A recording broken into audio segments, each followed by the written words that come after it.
So thank you for coming here, braving the cold new snow. Neither wind, nor sleet, nor snow, nor freezing cold will stop the Democrats from helping working families. Today we're here to talk about the Senate Democrats' priorities for the 119th Congress, to lower costs for working people and fight every single day for American families in every corner of this country. Democrats stand united, not because of who we fight against, but because of who we're fighting for. The working class, the middle class, hardworking Americans who want nothing more than an opportunity to succeed and build better lives for their families. In the months and years to come, Democrats will show where our values lie through what we do and how we fight for all Americans. We will fight to bring down inflation, to help people save money when they go to the grocery store, when they go to the pharmacy, when they pay their cable or internet bill. We'll fight to make housing more affordable. We'll fight to see that Americans aren't ripped off by giant corporations with hidden fees and predatory behavior. We'll fight to defend women's health care, to defend our fundamental liberties. If Republicans want to join us and not just help those at the very top, we stand ready to work with them. But our promise to Republicans comes with a warning.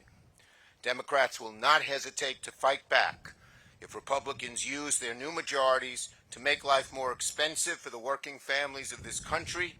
If Donald Trump and Republicans use their new majorities to push the same old GOP policies of tax cuts for the very rich, cuts to health care, trickle-down economics, Democrats will fight back. If the Republicans go after Social Security and Medicare, as many of them say they want to do, they're going to have to go through us. The time to get to work is now. They're talking about this reconciliation bill. Should it be two bills or one bill? Doesn't make a difference. That's inside Washington. They're trying to find the quickest, best way to hurt average Americans by giving the very wealthy the huge tax breaks they don't need. Now you're going to hear from our newest voices. Folks, we're proud to welcome. We have a great freshman class, and they're here to speak because they are a great addition. First is Andy Kim from New Jersey.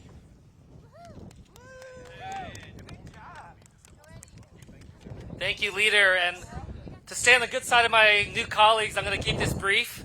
But what I wanted to say is, 6 months ago, I got a phone call. My father had gotten into an accident. He got rushed to the hospital. He will never have the chance to be able to walk again. His life turned upside down. Now trying to figure out how he can get the care that he needs. And he's someone that worked hard over his life, but struggled to be able to save, never was able to have and afford to buy a home. And now he's faced with this situation of paying upwards of $10,000 a month or basically bankrupting himself until he's eligible for Medicaid. We need more options for the American people. I'm a father of a 7-year-old and a 9-year-old. I'll be honest with you, I worry about what kind of America my kids are going to grow up in. So many families that I talk to in New Jersey faced with these challenges of care, whether it's sandwich generation like myself or others trying to figure out how they're going to be able to build the kind of lives that they want. They're not asking for the moon. They're just asking for it to be able to have a life of dignity and decency, trying to be able to live their best lives, be able to afford the kind of living that they want for their loved ones, which is all I want for my dad, all I want my family, and for my kids. But I hear from people in New Jersey saying they feel the weight of this anxiety. They say it's often hard to breathe because they feel so anxious about what's happening right now. They say it feels like death from 1,000 cuts that they're struggling for right now.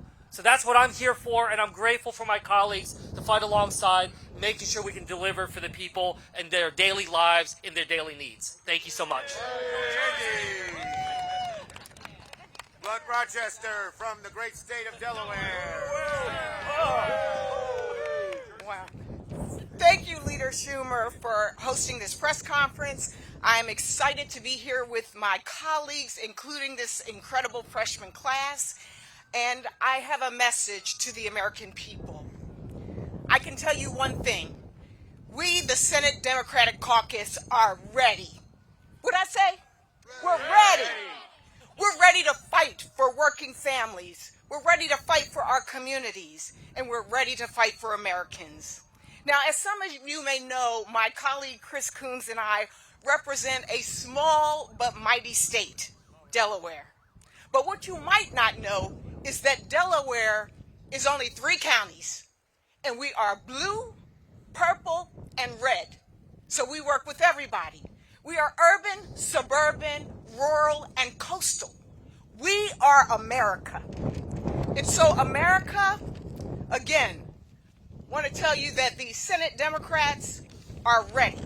We are here fighting for you. And as the former Secretary of Labor of the state of Delaware, jobs and the economy are job number one.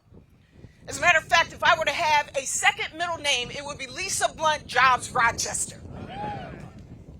Because we know that when working people thrive, we all thrive. That means you have a home that you can afford to live in. That means you have access to quality health care. That means you have the ability to both pay for your prescription drugs and for your groceries. And it means we have a tax code that does not give breaks to the ultra rich while you are just breaking even. That's what we're fighting for. It's a new day, America. Let's get to work. Great Slotkin from Michigan. Hey, everybody. Hi, everyone. I'm Elissa Slotkin, the newest senator from the great state of Michigan. I'm thrilled to be here with my colleagues, my freshman class. It's amazing with Gary Peters. To all of you shivering out there, I'm seeing you behind the camera. This is Michigan weather. Suck it up, Buttercup. This is what some of us live with every day. I just want to say very quickly, as one of the freshmen who won in a state that was also won by Donald Trump, regardless of our differences, I believe to my core that a strong middle class is a national security issue. It is literally one of the most unifying things we have between us. And my job as someone who represents a state that voted for Donald Trump is to look for common cause anywhere I can. Leadership is about picking between the things you have to compromise on and the things you should never compromise on. So wherever I can, I'm going to work across the aisle. But when it comes to our democracy, our rights, our values, I am going to stand up and stand in the breach. So I'm thrilled to be here. Thank you for having us. Suck it up, everybody. It's a little cold. No Buttercup is she. And last, Alsobrooks from the great state, Yes. state of Maryland. Right. Good afternoon, everyone. Angela Alsobrooks, Senator from the great state of Maryland. I'm really proud to stand here with my colleagues today. But I have to say that I'm even more proud to be here on behalf of the people.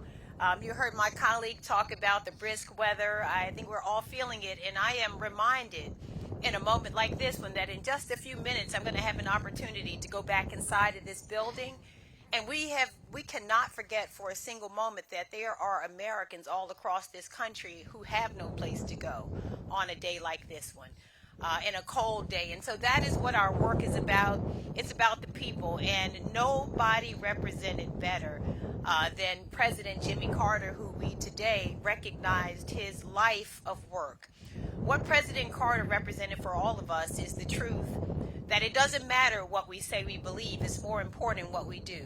And so I stand with all of my colleagues saying that we're here to do something on behalf of the American people. The people who believe, like President Carter did, that every person deserves to have a place to live. Who believe, like President Carter, that economic opportunity should belong to all of us. Who believe, like President Carter did, that we have a role to play in providing peace. And so I'm prepared to work not only with my colleagues here in the Democratic caucus, but to work with Republicans and good people all across this Senate who intend to get things done for the American people. And I'll say this as I close. President Carter's work was remarkable. And one of the things that I noticed is his work with Habitat for Humanity, which we all recognize he did almost until his final days.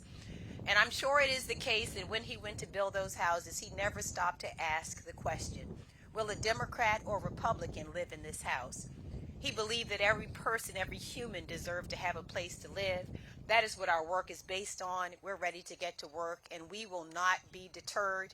We're going to continue pushing to ensure that every single family and every single person across our country can experience the American dream. All right, we have a great freshman class, great unity. Thank you, everybody. Thank you.